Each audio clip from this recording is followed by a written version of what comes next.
wabarakatuh. Perkenalkan, nama saya Lia Ernawati dengan NIM 340222156 dari kelas Manajemen Reguler K. Perkenalkan, nama saya Devi Sofiatul Maula, NIM 340222133 dari kelas Manajemen Reguler L. Perkenalkan, nama saya Dina Purnamasari, NIM 340222144 dari kelas Manajemen L. Kami dari kelompok 6. Di sini kami akan memaparkan materi tentang kebijakan tarif dan non-tarif perdagangan internasional. Berikut penjelasannya. Kebijakan tarif dan non-tarif perdagangan internasional. Perdagangan internasional sangat dipengaruhi oleh kebijakan tarif dan non-tarif. Mari kita jelajahi konsep dasar, tujuan, dampak, serta contoh kebijakan dalam perdagangan internasional. Pengertian kebijakan tarif dan non-tarif. Tarif adalah pajak yang dikenakan pada barang impor dan digunakan untuk melindungi industri domestik serta mengatur volume impor. Ada sedikit perbedaan antara negara dengan sistem perdagangan bebas dan sistem perdagangan proteksi mengenai kebijakan tarif ini. Penganut perdagangan bebas akan mengenakan tarif yang rendah atas barang-barang impor. Sebaliknya, negara dengan sistem perdagangan proteksionis akan menetapkan tarif yang tinggi untuk barang impor. Kebijakan non-tarif. Kebijakan non-tarif adalah kebijakan perdagangan selain tarif impor yang dapat menimbulkan distorsi dan mengurangi potensi manfaat perdagangan internasional.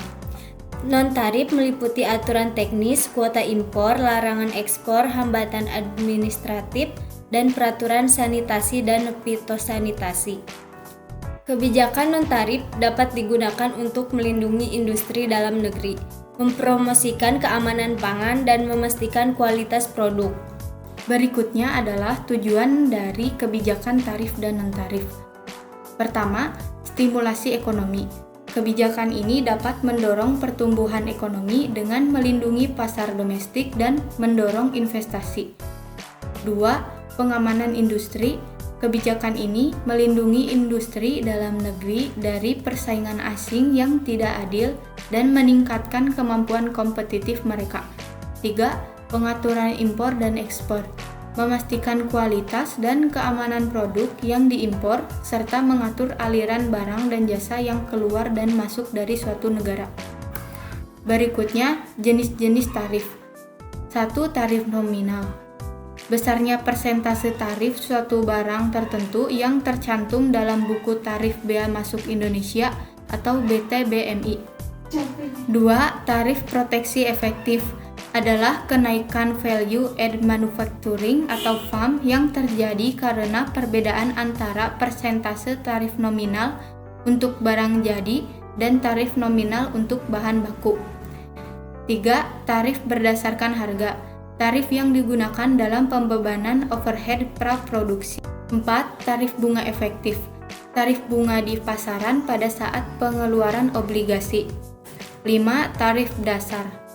Tarif untuk menentukan tarif-tarif lainnya. 6. Tarif diskon. Tarif yang digunakan untuk menghitung bunga yang harus dipotongkan dari nilai jatuh tempo dari wesel. 7. Tarif pajak. Tarif yang diterapkan atas penghasilan kena pajak untuk menghitung pajak penghasilan yang terhutang. 8. Tarif pajak marginal.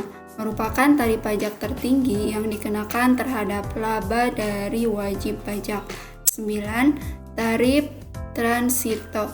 Merupakan tarif pengangkutan yang dikenakan untuk pengapalan transito. 10. Tarif varian upah langsung. Perbedaan biaya antara tarif sebenarnya yang dibayar untuk upah langsung dan tarif standar untuk memproduksi barang. 11. Tarif yang ditentukan lebih dulu. Beban biaya tidak langsung yang ditentukan terlebih dahulu untuk setiap departemen yang digunakannya. 12. Tarif ad valorem. Merupakan tarif impor yang penghitungannya berdasarkan persentase tetap dari harga produk yang diimpor.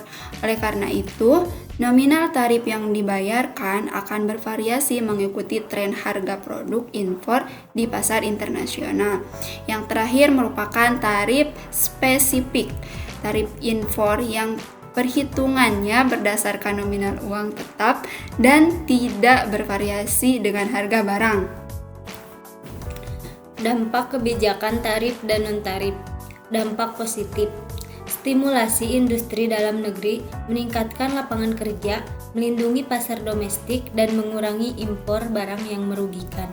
Dampak negatif, memicu perang dagang, meningkatkan harga produk bagi konsumen, membatasi akses pasar ekspor, dan menciptakan hambatan perdagangan.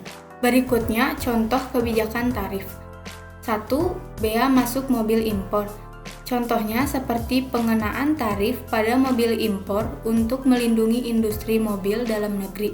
Kedua, bea impor pakaian. Seperti tarif yang dikenakan pada pakaian impor untuk meningkatkan produksi pakaian dalam negeri. Berikutnya, contoh kebijakan non-tarif. 1. Kuota impor beras. Contohnya seperti pengaturan impor beras dengan memberlakukan kuota impor untuk melindungi petani lokal. Kedua, regulasi sanitasi pada makanan. Contohnya, peraturan sanitasi internasional yang mengatur persyaratan keamanan makanan yang diimpor. Yang terakhir merupakan keuntungan dan kerugian dari kebijakan tarif dan non-tarif. Keuntungan dari kebijakan tarif dan non-tarif diantaranya ada proteksi industri dalam negeri, pertumbuhan ekonomi, peningkatan lapangan kerja, dan perlindungan nasional. Nah, selanjutnya ada kerugian dari kebijakan tarif dan non-tarif. Persaingan yang terbatas, ketergantungan pada industri tertentu, realisasi perdagangan, dan biaya tertinggi bagi konsumen. Dari materi di atas dapat diambil kesimpulan, perlu keseimbangan antara perlindungan industri dalam negeri dengan promosi perdagangan bebas untuk hasil yang optimal. Sekian yang dapat kami sampaikan. Mohon maaf apabila banyak kekurangan dalam penyampaian materi. Wassalamualaikum warahmatullahi wabarakatuh.